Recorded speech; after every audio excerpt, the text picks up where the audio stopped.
Le feuilleton quotidien Un si grand soleil continue de captiver les téléspectateurs de France 2. Ce mercredi 10 juillet, de nouveaux épisodes sont diffusés en prime time, promettant de nombreux rebondissements. Parmi les intrigues actuelles, on retrouve les tensions entre Cécile et Achille suite à la mort de Christophe, ainsi que les difficultés de Florent et Claire qui traversent une crise de couple. Les téléspectateurs retrouveront aussi le personnage d'Ève Prody, incarné par Emma Colberti. Emma Colberti, qui prête ses traits à Ève Prody dans Un si grand soleil, a su se faire une place de choix dans le paysage télévisuel français. Son rôle de professeur de lycée à Montpellier lui a permis de montrer toute l'étendue de son talent.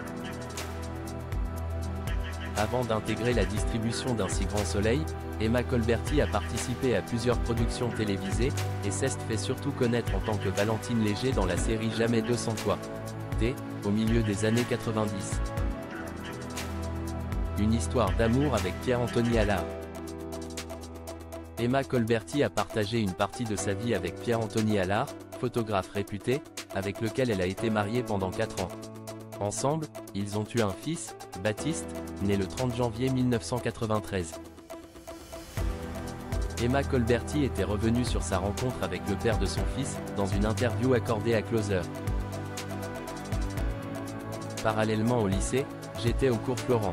Les agents de comédiens venaient auditionner des élèves pour des castings de cinéma. Mais seul le théâtre comptait. J'aille donner la réplique à un élève pour lui rendre service et une agente m'a dit « Je vous prends dans mon agence ». Il fallait des photos de moi. On m'a donné le nom de Pierre.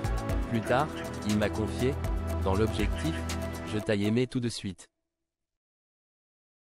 Pierre-Anthony Allard, né à Chicago en 1960, est un photographe de renom, dont le travail a été largement reconnu dans le milieu de la mode et de l'art.